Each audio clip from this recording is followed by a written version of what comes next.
بزرگوں، نوجوان ساتھی، عزیز بچوں، پردہ نشی خواتین اسلام، خطبہ مسنونہ کے بعد قرآن مقدس سے آپ کے سامنے ایک آیت کریمہ بیان کی گئی ہے۔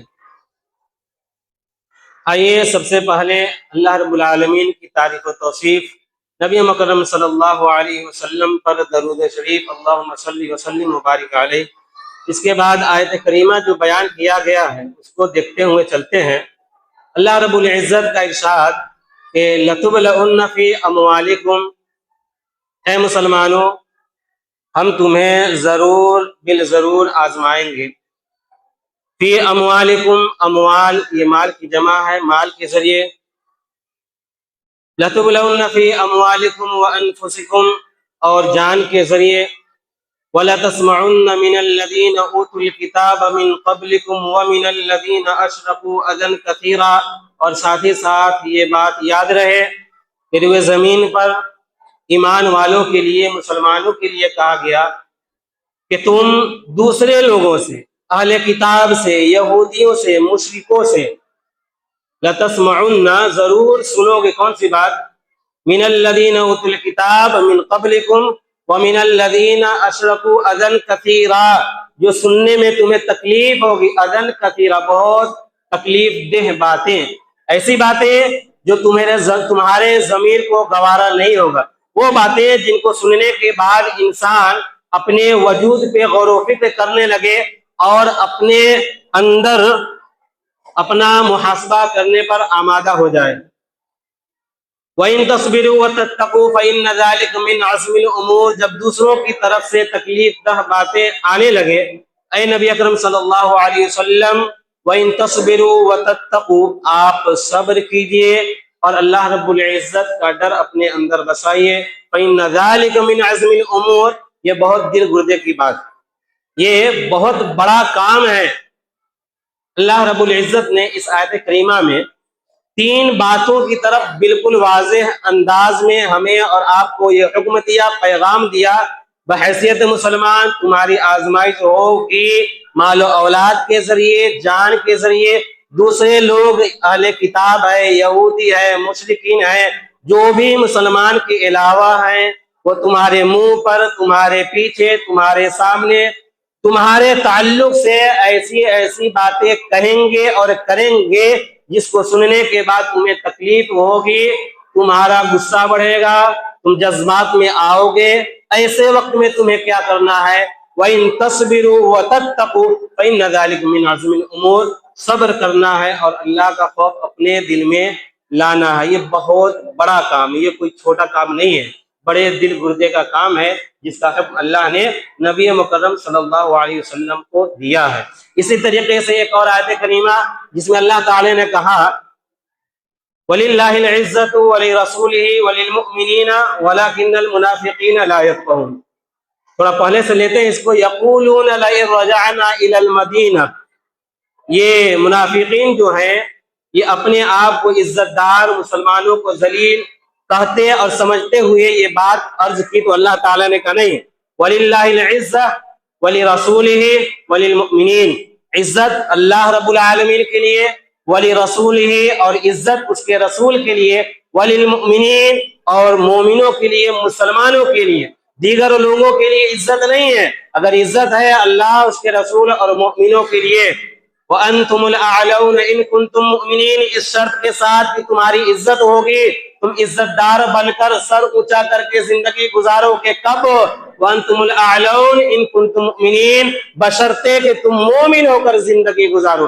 اللہ نے ایک شرط لگا دیا، مومن ہو کر زندگی گزارنا ہے، مکمل طور پر مسلمان بن کر زندگی گزارنا ہے۔ مَن كَانَ لِلَّهِ كَانَ اللَّهُ لَهُ کے تحت جو اللہ کا ہو جاتا ہے، جو اللہ کے لیے ہو جاتا ہے، اللہ اس کے لیے کافی ہے۔ مسلمانوں میں پوچھنا چاہتا ہوں کہاں گئی ہماری اور آپ کی عزت؟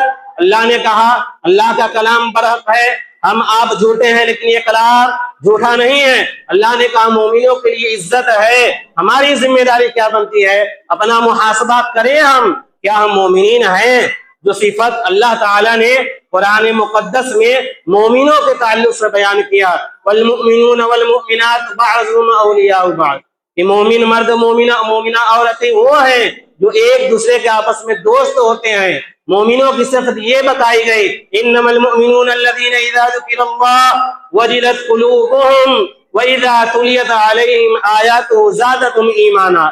جب رب العالمین کا ذکر کیا جائے، اس کا کلام پڑھا جائے تو مومنوں کا یہ کردار، مومنوں کا یہ حال ہونا چاہیے. وَإِذَا تُلِيَتْ عَلَيْهِمْ زَادَتْهُمْ ایمانا، اس کے ایمان میں زیادتی ہو جاتی ہے، اس کے اندر اللہ کی خشیت پیدا ہوتی ہے، اللہ کا ڈر پیدا ہوتا ہے، وہ لرز جاتا ہے. کیا یہ کیفیت ہماری ہے؟ بالکل نہیں. آگے بڑھیں.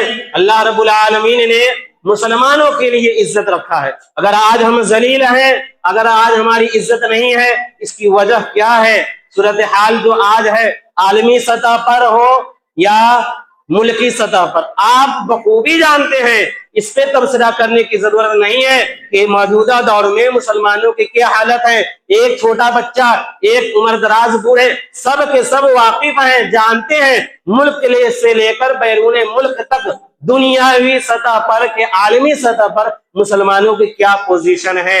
آج مسلمان 100-150 کروڑ سے زیادہ ہیں، اور ان کے ہاتھ میں جو ممالک ہیں وہ 150 سے 193 سے بھی زیادہ ہیں. اور مسلمانوں کی یہ پوزیشن فرمایا تھا نبی مکرم صلی اللہ علیہ وسلم نے، ایک زمانہ آئے گا، ایک وقت آئے گا کہ دنیا مسلمانوں پر ایسے ٹوٹ پڑے گی جیسے ایک بھوکا دسترخوان پر ٹوٹ پڑتا ہے. کہنے والوں نے کہا، پوچھنے والے نے پوچھا، انحن قلۃ یومئذ، اے اللہ کے رسول، کیا ہم کم ہوں گے؟ تعداد کے لحاظ سے ہماری اقلیت ہوگی؟ اللہ کے نبی نے کہا نہیں، بل انتم یومئذ کثیر، تمہاری تعداد زیادہ ہوگی. پھر کیا وجہ ہے؟ اللہ کے نبی نے کہا حب الدنیا و کراہیت الموت. مسلمان صرف نام کے رہ جائیں گے. حب الدنیا، دنیا کی محبت دل میں اس قدر بس جائے گا، اور دنیا کی محبت اس کے اندر اس قدر پیوست ہو جائے گی کہ ابن دنیا بن کر رہ جائے گا. قرآن کھول کر چلا کر یہ پیغام دے رہا ہے، وَمَا الْحَيَاةُ الدُّنْيَا إِلَّا مَتَاعُ الْغُرُورِ، یہ دنیا دھوکے کا سامان ہے، ادھر سے سننا ادھر سے نکالنا، یہ ہمارا شیوا بن گیا ہے.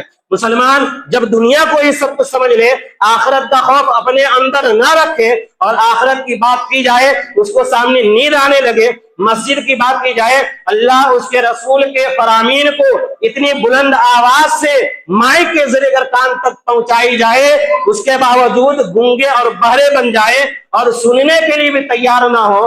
دنیا کے اندر ہے، بہت مست ہے، مگن ہے. یہ جگہ ہے جہاں آنے کے بعد پورا ٹینشن ختم، بالکل آزاد، پلتھیا لگا لینا ہے، بیٹھ جانا ہے، گال پہ ہاتھ رکھنا ہے، دیوار میں ٹیک لگانا ہے، اور بڑی آسانی سے جو مولانا تقریر کریں گے اس کو سننا ہے، سونا ہے، وقت گنوا دینا ہے، اس کے بعد چلے جانا ہے. یہ خطبہ اور یہ جمعے کا خطبہ، اس کا اتنا اہم کردار ہوا کرتا ہے میرے بھائیوں. جو فرشتے ہوتے ہیں مسجد میں اذان سے پہلے حاضر ہوتے ہیں گیٹ پر، اذان ہونے کے بعد وہ یہاں موجود ہو کر خطبہ سنتے ہیں. کتنے بغیرت ہیں یہ انسان جو یہاں رکھ کر بھی یہاں موجود نہیں ہے. اس کی آنکھیں آپ بھی بند ہے، وہ غائب ہے. اتنی آواز، اتنی چیخ، اتنا پکار چلانا، اس کے اوپر کوئی اثر پڑتا نہیں. کیوں؟ اس لیے کہ یہ جو ہے نا، یہ دل یہ مردہ ہو چکا ہے، زنگ آلود ہو چکا ہے، اس پہ اثر ہونے کو نہیں ہے. جب تک کہ اپنے بدعمالیوں سے، بد کرداریوں سے آپ توبہ نہیں کریں گے، یہ دھلنے نہیں جا رہا. میرے بھائیو، موجودہ حالات جو ہے اس سے ہم اور آپ واقف ہے. اب سوال یہ ہے کہ ایسی حالات جب بن جائے، جب ہمیں اور آپ کو نشانہ بنایا جائے، اور جب اپنے وجود کا معاملہ آ جائے، تو پھر اس وقت ہمارا اور آپ کا کردار کیا ہونا چاہیے؟ اس کے لیے ہمیں آج سے 1448 سال پہلے جانا ہوگا. نبی مکرم صلی اللہ علیہ وسلم کی زندگی کو دیکھنا ہوگا. آپ صلی اللہ علیہ وسلم کی شخصیت ہے، آپ صلی اللہ علیہ وسلم پہلی بار غار حرا میں موجود ہیں. حضرت جبرائیل آتے ہیں، قرآن مقدس کی چند آیت کریمہ لے کر آپ پر نزول ہوتا ہے. اس کے بعد نبی مکرم صلی اللہ علیہ وسلم وہاں سے اپنے گھر جاتے ہیں. اب آپ کو یہاں پہ ذرا غور کرنا ہے. جب گھر پہنچتے ہیں تو آپ کا جملہ کیا ہوتا ہے؟ خشیت علی نفسی. کس سے کہتے ہیں؟ اپنی بیوی حضرت خدیجہ رضی اللہ تعالی عنہا سے. کیا کیفیت بیان کرتے ہیں؟ خشیت علی نفسی، اے خدیجہ مجھے اپنے جان کا خطرہ ہے، مجھے اپنی جان کا خطرہ ہے، اپنی جان کا، اپنے نفس کا، اپنے آپ کا مجھے خطرہ ہے. اس کے بعد حضرت خدیجہ رضی اللہ تعالی عنہ دلاسا دیتی ہیں اور کچھ گویا ہوتی ہے اور فرماتی ہیں اللہ واللہ لا یخزیک اللہ ابدا، یہ حل ہے، اس کو اپنانے کی ضرورت ہے، اپنی زندگی میں نافذ کرنے کی ضرورت ہے۔ حضرت خدیجہ نے کہا اللہ کے نبی صلی اللہ علیہ وسلم آپ کو ڈرنے کی ضرورت نہیں ہے، اللہ واللہ اللہ رب العالمین آپ کو کبھی ضائع اور برباد اور رسوا نہیں کرے گا، ایمان والو اللہ تمہیں بھی ضائع نہیں کرے گا، برباد نہیں کرے گا، بشرطے کہ یہ صفت جو نبی مکرم صلی اللہ علیہ وسلم کے اندر موجود تھی اس کو اپنانا پڑے گا۔ اللہ واللہ لا یخزیک اللہ ابدا انک لتصل الرحیم، اے نبی اکرم صلی اللہ علیہ وسلم آپ صلہ رحمی کرنے والے ہیں۔ صلہ رحمی مطلب رشتوں کو جوڑنا، ہم جوڑتے ہیں نہیں، رشتوں کو جوڑنے والے کم گنے چنے، انگلی پہ گنے چنے مل جائیں گے، کاٹنے والے، ایک دوسرے کے اندر تفریق ڈالنے والے اکثر و بیشتر 12 سال باپ الگ بیٹا الگ، آپس میں بات نہیں ہے، بھائی بھائی ایک چھت کے نیچے ہے، بات نہیں ہے، دل گندا ہے۔ ارے آپ اپنے گھر کی بات چھوڑیں، یہ مسجد اللہ کا گھر ہے، یہاں آنے کے بعد بھی ایک بھائی یہاں کھڑا ہے، دوسرا اس کے بغل میں کھڑا ہونے کے لیے گوارا نہیں کرتا، کہنے والوں کی طرف سے یہ بات آتی ہے کہ بھائی ہے اس لیے نہیں جاتے ہیں، ہنس کر غصہ کر رہ جاتے ہیں۔ یہ یہاں میں نے اپنی آنکھوں سے دیکھا ہے، ایک بھائی یہاں موجود ہے، دوسرا اس کے بغل میں ملنے کے لیے تیار نہیں ہوتا، کیوں؟ وہ میرا اپنا سگا بھائی ہے، میں وہاں نہ کر کے ادھر غیروں کے بغل میں دوسروں کے بغل میں جاؤں گا۔ یہ دل رکھ کر آپ کہاں آئے ہیں مسجد میں؟ کس لیے؟ اللہ کو خوش کرنے؟ یاد رکھیں آپ کی عبادت قبول نہیں کی جائے گی جب دل صاف نہ ہو۔ جب اللہ کو خوش کرنا تو پہلے اللہ کے بندوں سے صاف معاملات کر کے آئے آپ۔ ارے یہ تو وہ جگہ ہے جہاں کے بارے میں یہ کہا گیا کہ یہ جگہ مساوات کا درس دیتا ہے، برابری کا درس دیتا ہے، کیا غلام، کیا حاکم اور کیا محکوم، کیا امیر اور کیا غریب ایک ہی صف میں کھڑے ہو گئے، محمود و ایاز، نہ کوئی بندہ رہا نہ کوئی بندہ نواز۔ یہ وہ جگہ ہے، تاریخ پڑھیں آپ، اسلام کی جو ہندوستان میں مسلمانوں کی جو تاریخ ہے اس کو پڑھیں گے تو آپ کو پتا چلے گا جہاں مسلمانوں کا اپنا کردار ہے وہیں پر ایک یہ چیز ہے جو غیروں کو بہت اچھی لگی کہ نہیں یہ وہ جگہ ہے جہاں بادشاہ بھی ہے، امیر بھی ہے، غریب بھی ہے، فقیر بھی ہے، سب ایک ساتھ مل کر نماز پڑھتے ہیں، بھید بھاؤ نہیں ہے۔ یہ مساوات کا درس دیتا ہے، یہ مسجد ایک انسانیت کا درس دیتا ہے، آپس میں اتحاد کا درس دیتا ہے۔ نبی مکرم صلی اللہ علیہ وسلم کے اس فرامین کو آپ سامنے رکھے جس میں آپ صلی اللہ علیہ وسلم نے کہا اگر تمہارا آپس میں ملنا برابر نہیں ہوگا، تمہاری صفے سیدھی نہیں ہوگی، اللہ تمہارے دلوں کو ٹیڑھا کر دے گا۔ یہ بات ہمارے اندر ہے یا نہیں؟ سوچنے کا مقام ہمیں اور آپ کو غور کرنا ہے۔ ہم یہاں بھی آ کر وہی تفریق پیدا کریں، یہاں بھی آ کر کے آپس میں ملنے کی کوشش نہ کریں، یہ کتنی گیری ہوئی اور کتنی گندی بات ہے۔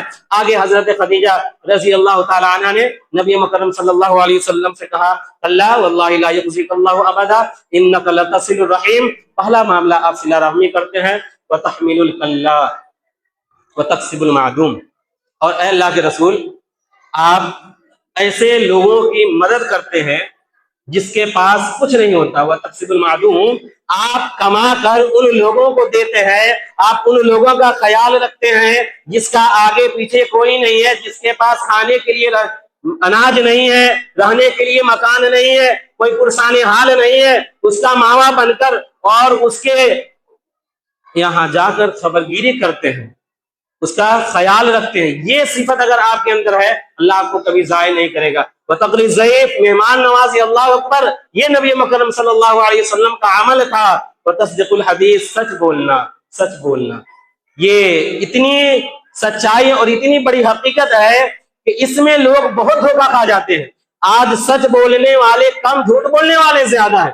گرچہ ہمارا فائدہ ہو یا نقصان ہو، ہماری شریعت ہمیں یہ تعلیم دیتی ہے کہ مسلمان کبھی بھی جھوٹا نہیں ہو سکتا ہے، سچا ہوتا ہے۔ جھوٹا کون ہوتا ہے؟ اذا احدث کذب، منافقین ہوتے ہیں جن کے اندر نفاق ہوتا ہے، یہ اس کی علامت اور اس کی صفت بتائی گئی۔ میرے بھائیو، یہ چند صفت ہیں جو اللہ کے رسول صلی اللہ علیہ وسلم کے تعلق سے آپ کی بیوی حضرت خدیجہ رضی اللہ تعالی عنہا نے بیان کیا تھا۔ اس میں آپ غور کریں گے نا، اس میں کوئی بھی ایسا معاملہ، کوئی بھی ایسا کام نہیں ہے جو بندے کا تعلق صرف اور صرف اللہ سے ہو، چاہے وہ صلہ رحمی ہو، سچ بولنا ہو، مہمان نوازی ہو، دوسروں کا خیال رکھنا، یہ کیا ہے؟ یہ سب حقوق العبادات میں سے ہے۔ پیغام یہ دیا گیا کہ دنیا میں سربلندی اس وقت تک نہیں آ سکتی ہے جب تک کہ ایک انسان دوسرے انسان کا خیال نہ کرے، ایک دوسرے کے ساتھ خیر خواہی نہ کرے۔ اسی لیے آپ صلی اللہ علیہ وسلم نے کہا الدین النصیحہ، یہ دین خیر خواہی کا نام ہے، یہ دین بھلائی کا نام ہے، جو ایک دوسرے کے ساتھ بھلائی کرتا ہے۔ آج مسلمان مغلوب اس لیے بھی ہیں اور اسی لیے زیر ہیں کہ خیر خواہی کا جذبہ اس کے اندر نہیں ہے۔ اکثریت مسلمانوں کے چلے جائے کورٹ کچہری میں، زیادہ تر لوگ اقلیت ہونے کے باوجود، کم تعداد ہونے کے باوجود ان کی تعداد وہاں زیادہ ہے، کیوں؟ لڑائی جھگڑا کرنے میں آگے ہیں، اللہ اوپر کرنے میں آگے ہیں، بدامنی پھیلانے میں آگے ہیں۔ میں یہ کیوں نہ کہوں، میں دیکھ رہا ہوں اس چیز کو، پرکھتا ہوں، جانتا ہوں۔ ہماری تعداد کم ہونے کے باوجود اگر کورٹ میں، کچہری میں اور تھانے میں ہماری تعداد زیادہ ہے، گرفتاریاں زیادہ ہے، مسلمان اس معاملے میں پریشان زیادہ ہے، تو کہیں نہ کہیں یہ جو جذبہ تھا جو اللہ کے رسول صلی اللہ علیہ وسلم نے اپنے امتیوں کے لیے بتایا تھا، الدین النصیحہ، دین خیر خواہی کا نام ہے، خیر خواہی کرنا، دوسرے کے ساتھ اچھا معاملہ کرنا، یہ دین ہے، یہ اسلام ہے، یہ شریعت ہے۔ اللہ کے نبی صلی اللہ علیہ وسلم نے یہ پیغام ہمیں دیا، ہم نے اس پیغام کو فراموش کر دیا۔ آگے بڑھیں، اس کے بعد اگر ہمارے اندر یہ چیزیں آ جائے، اگر اس چیز کو ہم اپنا لیتے ہیں تو پھر ہماری وہ درگتی نہیں ہوگی۔ کون سی چیز؟ جس کے بارے میں اللہ تعالیٰ نے قرآن مقدس میں فرمایا وَاعْتَصِمُوا بِحَبْلِ اللَّهِ جَمِيعًا، کہ جب تک مسلمان آپس میں ایک ہو کر رہیں گے، اتحاد کی پونجی اگر برقرار ہے، اگر اس کے اندر اتحاد ہے، میل ہے، میلاپ ہے، گھریلو سطح پر ہو یا سماجی اعتبار سے، سماجی سطح پر ہو، ملکی اعتبار سے ہو، صوبائی اعتبار سے ہو، جو جہاں جس اعتبار جس حیثیت سے ہے، اگر آپس میں مل کر اتحاد بنا کر رہتے ہیں تو پھر اس کے لیے ترقی ہے، کامیابی ہے، کامرانی ہے۔ اگر وہ اس چیز کو فراموش کر دیتا ہے، تنزلی اسی کے لیے۔ ایک مثال، آپ جائیں بازار، ایک ایسے دکان پر، ایسے ٹھیلے پر جائیں جہاں انگور بکتا ہو، آپ جب دام پوچھیں گے نا، بھاؤ کیسے ہے، بولے گا 100 روپئے، گچھا میں لگا ہوا ہے۔ وہیں بغل میں ٹوٹا ہوا انگور رکھا ہوا ہے، آپ پوچھیں کہ ای والا کیسے ہے، بولے گا 50 روپئے لے جائیے۔ چیز وہی ہے، سامان وہی ہے، ایک ہی ساتھ مارکیٹ میں آیا بھی ہے، اس کی قدر و قیمت محض اس لیے گھٹ گئی وہ انگور اپنے گچھے سے الگ ہے۔ اسی طریقے سے جب تک کہ مسلمان ایک ساتھ ہوتے ہیں، اس کی وقت، اس کی حیثیت برقرار ہوا کرتی ہے۔ اگر ملکی سطح پر دیکھا جائے، جب تک ہندوستانیوں کا آپس میں میل ہوگا، غیروں کے اندر اتنا مجال نہیں ہے، آپ اٹھا کر دیکھیں، اگر آپس میں مذہب کی بنیاد پر اور اونچ نیچ کے بنیاد پر اگر تفریق ہوا، پھر غیر کو موقع ملے گا اور وہ ہمارے اور آپ کے منتشر ہونے کا فائدہ اٹھائے گا۔ یہ دنیا میں بہت ساری چیزیں ہیں، بڑی بڑی ہیں، حکمت سے کوئی چیز خالی نہیں ہے۔ اگر آپ سبق لینا چاہے، آپ کو وہاں سے پیغام مل جائے گا۔ ایک اور مثال یاد رکھیں گے، بچے جب دیکھتے ہوں گے باہر پتنگ اڑاتے ہیں، اس کے ہاتھ میں جب تک پتنگ ہے، ڈور برقرار ہے، اوپر وہ پتنگ آسمان کی طرف، اونچائی کی طرف بڑھتا چلا جا رہا ہے۔ جیسے ہی پتنگ دھاگے سے کٹ گئی، اس کے بعد وہ سیدھے نیچے گرنے تک دیر ہے، جہاں نیچے گرا کہ فوراً اس پہ بچے دوڑ پڑتے ہیں، کسی کو کوئی فائدہ نہیں ہوتا سوائے نقصان کے، سب اس کو کھینچتے ہیں، توڑتے ہیں، ختم کر دیتے ہیں۔ یہی پیغام ہے ترکت فیکم امرین لن تضلوا ما تمسکتم بہما کتاب اللہ وسنتہ، کہ جب تک کہ مسلمان کتاب و سنت کی ڈور سے اپنے آپ کو باندھے رکھے رہیں گے، اس وقت نہ گمراہ ہوں گے، اس وقت تک نہ ذلیل ہوں گے، اس وقت تک نہ مغلوب ہوں گے، اس وقت تک نہ زیر ہوں گے۔ جس دن اپنی زندگی کے ڈور کو قرآن و حدیث سے کاٹ لیں گے، اس دن تنزلی کی کہانی اس کی لکھنی شروع ہو جائے گی۔ میرے بھائیوں، یہ چند باتیں تھی، یہ موجودہ حالات اور اس کے تناظر میں کہ اللہ رب العالمین سے ہمیں دعا کرنی چاہیے کہ اللہ رب العالمین ہمیں غور و فکر کرنے والا بن جائے، حساس مسلمان بنائے، باضمیر، باشوق، باذوق۔ اللہ رب العالمین ہمیں ایسا مسلمان بنا کر رکھے دنیا میں، ہم اللہ سے توفیق مانگے۔ یا ایھا الذین آمنوا اتقوا اللہ حق تقاتہ ولا تموتن الا وانتم مسلمون۔ ایسے ہی نہیں کہا گیا کہ مسلمان بن کر رہو، مسلمان بن کر جیو اور مسلمان بن کر مرو، کیوں کہا گیا؟ یہ اندر سے احساس ہونا چاہیے کہ نہیں ہمیں غلط کام نہیں کرنا ہے، ہمیں غلط راہ پہ نہیں جانا ہے۔ جب یہ احساس کی چنگاری، یہ ایمان کی چنگاری اگر اندر ہے تو پھر ہماری آپ کی پوزیشن اچھی ہے۔ ایک آخری بات کر کے اپنی بات ختم کرتا ہوں۔ ایک اور مثال مائنڈ میں، دماغ میں رکھتے ہوئے جائیے گا۔ آپ میدان میں، گراؤنڈ میں کھیل دیکھتے ہوں گے، وہاں فٹ بال بچے کھیلتے ہیں، وہاں ہر کسی کے دل و دماغ میں، ذہن و دماغ میں ایک بات ہوا کرتی ہے، بس میرے سامنے آئے میں اس کو مار کر وہاں بھیج دوں، وہاں والے یہاں۔ کیوں؟ اس کا وہ مشن ہے، اور بال بڑی آسانی سے لوگ مار دیتے۔ کیوں؟ اس لیے کہ بال، غور سے سنیں، جو فٹ بال ہے نا بال، وہ اندر سے خالی ہے، اس لیے وہ ہلکا ہے۔ آج مسلمان اندر سے خالی ہے ایمان اور عمل صالح سے۔ جس دن مسلمان ایمان و عمل صالح سے اپنے آپ کو مزین کر لے گا، اس کی وقت، اس کی قیمت اور اس کا وزن بڑھ جائے گا۔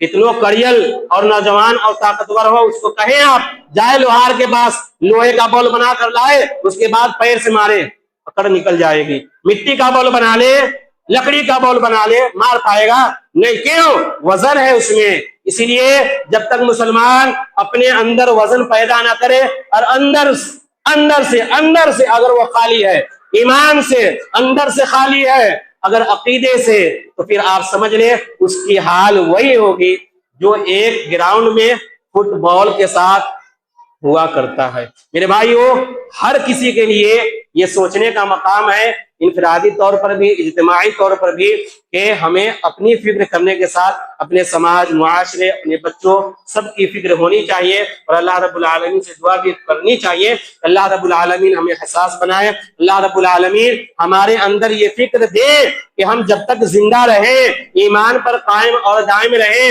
اللہ رب العالمین جب ہمارا خاتمہ ہو، ایمان پر ہو، وآخر دعوانا